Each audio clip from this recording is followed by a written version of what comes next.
Alrighty. And so we discussed some of the potential benefits, and now we can discuss some of the potential dangers or challenges.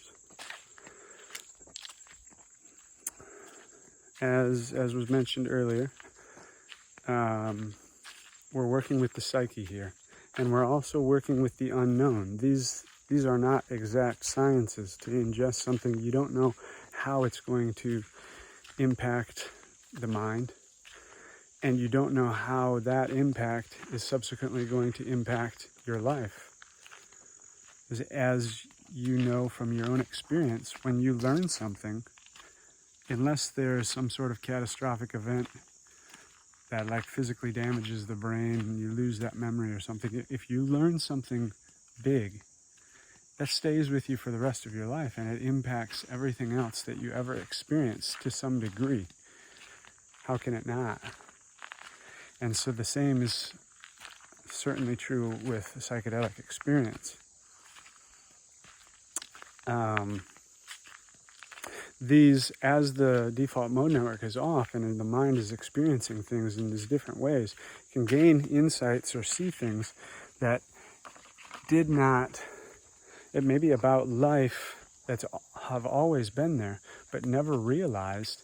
And so when you come out of that experience and you're now with those things, let's say it's one of the most obvious ones for most everyone once they have a psychedelic experience, something that you've probably already experienced before, but comes deeper and from many other perspectives, is seeing parts of society or the way that you've been living and seeing how they're harmful, seeing how they're not beneficial to you, and seeing how they're coming from some sort of place of old, unhealthy defense mechanism or something that you no longer want to be a part of your life, and yet that means changing potentially something that is like a big part of your life. And so with that can come fear. There's so many mushrooms around here, it's incredible. So with that can come fear. And so depending upon how you work with that, you know, these things are not a panacea. They don't solve the problems for you. They can assist, and there can be real healing in a journey. You can come out of a journey, or from doing a period of microdosing, you can come out of it and you can have experienced real physical and mental healing that lasts for the rest of your life.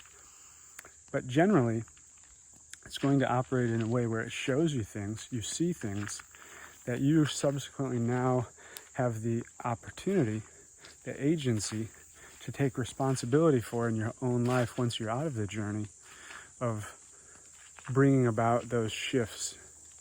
And they can assist, because one of the other benefits that I didn't mention is a very big benefit, is that psychedelics, there have been lots of studies on this, they are known to be very beneficial for the brain.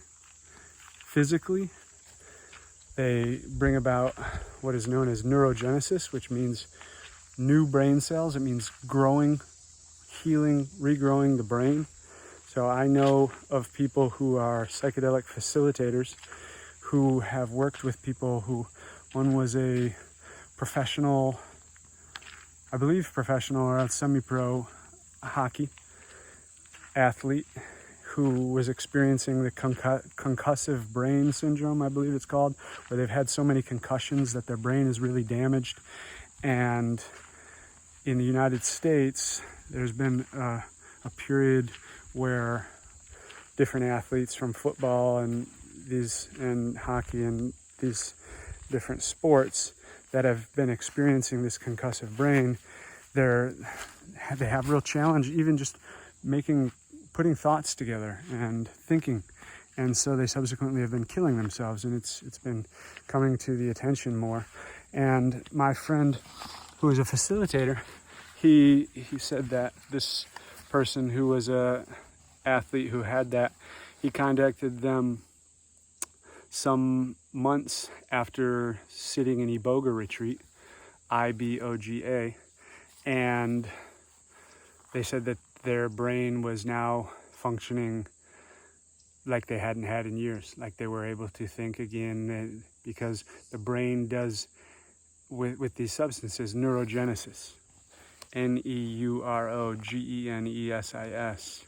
Neurogenesis. I already spoke about neuroplasticity.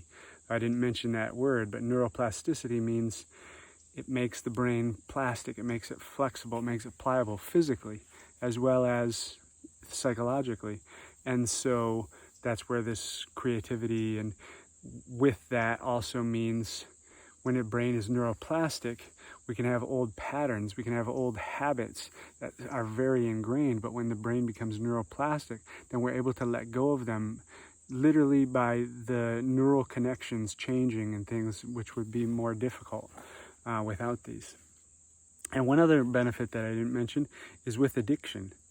These substances, especially iboga, but also other substances. Iboga has been known since the 70s, I believe, to be basically the most beneficial, long-lasting assistance for opioid addiction that we're currently aware of. That's an external thing. Now, I personally believe from my own experience and from studying addiction and from having many people in that world, that addiction ultimately comes from inside. It's not an addiction to an external thing, though it may manifest as that, but it comes from some sort of internal, basically,